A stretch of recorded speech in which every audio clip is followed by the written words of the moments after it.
বন্ধুরা আমরা এখন রাঙামাটির একটি সিএনজি স্ট্যান্ডে আসছি। তো এখান থেকে আমরা রাঙামাটি টু কাপ্তাই যে লিংক রোডটা রয়েছে সেখানে কিভাবে যাব, সিএনজি ভাড়া করব, কত টাকা ভাড়া, সব বিস্তারিত আমরা আলোচনা করব। আসসালামু আলাইকুম ভাই। ওয়ালাইকুম আসসালাম ভাই, রাঙামাটি সুসাইড পয়েন্টে যেতে চাচ্ছিলাম, তো আপনি নিয়ে যেতে পারবেন? অবশ্যই পারবো। তো একটু কথা বলতাম, একটু এদিকে আসেন। আচ্ছা, ওখানকার ভাড়া কীরকম বা কীভাবে যেতে হবে একটু বলেন। আপনার কাপ্তাই রাঙামাটি বেদবেদি থেকে আপনি যদি সুসাইড পয়েন্টে যাইতে চান 600 টাকা ভাড়া পড়বে, আর কাপ্তাই থেকে আপনার পড়বে 300 টাকা। মানে রাঙামাটি যে শহরটা আছে, রাঙামাটি শহরে তো সবাই আসে, ওইখান থেকে যদি সিএনজি রিজার্ভ নেয় সুসাইড পয়েন্টে যাবে, সেক্ষেত্রে কত টাকা ভাড়া পড়বে?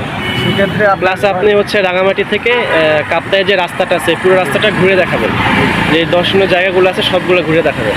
আপনার 600 থেকে 650 টাকা ভাড়া পড়বে। 600 থেকে 650। এটা হচ্ছে রাঙামাটি থেকে সুসাইড পয়েন্ট পর্যন্ত। যদি কাপ্তাই যেতে চাই, কাপ্তাই যেতে গেলে আপনি 700 টাকা 750 টাকা এরকম ভাড়া পড়বে। 700 থেকে 750।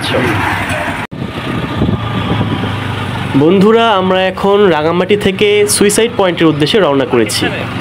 এই সুইসাইড পয়েন্টটি রাঙামাটি থেকে প্রায় 22 কিলোমিটার এবং কাপ্তাই থেকে 5 থেকে 7 কিলোমিটারের ভিতরে অবস্থিত।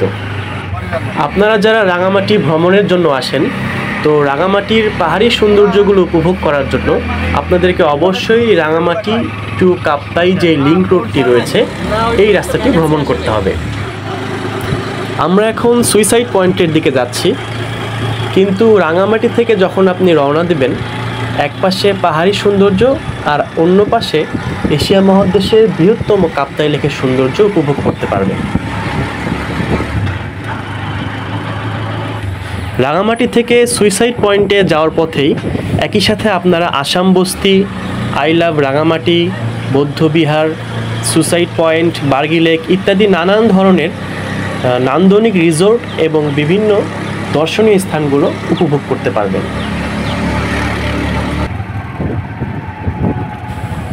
আমরা এখন বৌদ্ধ ধর্মের বন ভান্তের স্মৃতি মন্দিরের কাছাকাছি চলে এসেছি।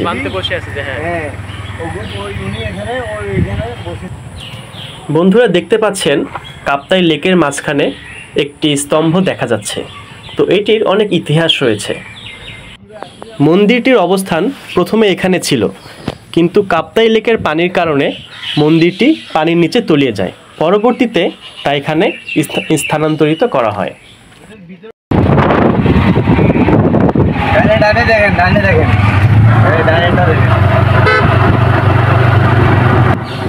আমাদের সিএনজি ড্রাইভার আজিজ ভাই, সে অত্যন্ত ভালো মানুষ।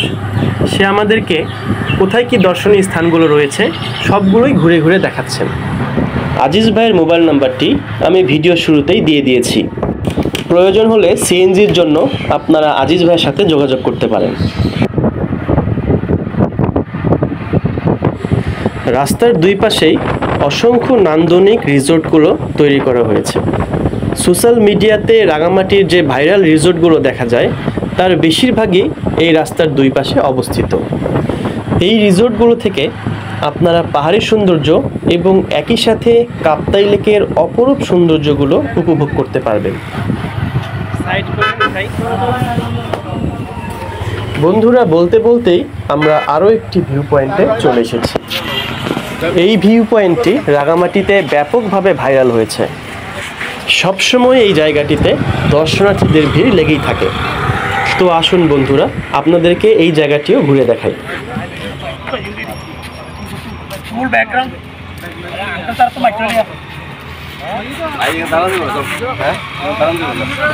বেশি গরম।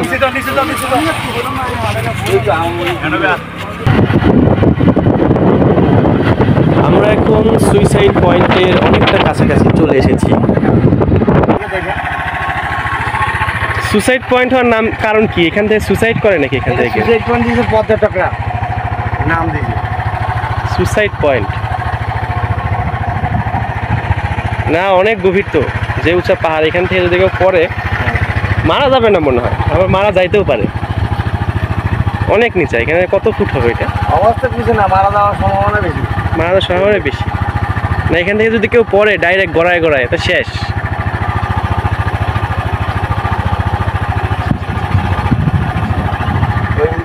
লেন্স ক্যামেরা থাকলেই পুরোপুরি খুব সুন্দর করে উড়ে দেখা যাবে ওইগুলো সব।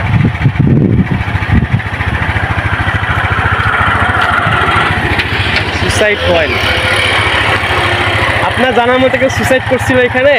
না না না, হ্যাঁ মানে জায়গাটা গভীরতা দেখে নাম দিছে সুসাইড পয়েন্ট। এমনিতে কেউ বন্ধুরা যেমনটি শুনছিলেন, সুইসাইড পয়েন্ট নিয়ে নির্ভরযোগ্য কোনো তথ্য কোনো জায়গাতেই খুঁজে পাওয়া যায়নি। আমি অনেকের কাছেই জিজ্ঞাসা করেছি, আবার গুগলেও সার্চ দিয়ে দেখেছি, এই জায়গাটি নিয়ে তেমন কোনো তথ্য খুঁজে পাওয়া যায়নি। তারপরেও এই জায়গাটি সুইসাইড পয়েন্ট হিসেবে পরিচিত। তবে এক স্থানীয় ব্যক্তির কাছে জেনেছি, ঢাকা থেকে এক দম্পতি মোটরসাইকেল যোগে এখানে ঘুরতে এসেছিল। এখানে এসে তারা সড়ক দুর্ঘটনায় নিহত হয়। তো সেই থেকে এই জায়গাটির নাম সুসাইড পয়েন্ট রাখা হয়েছে।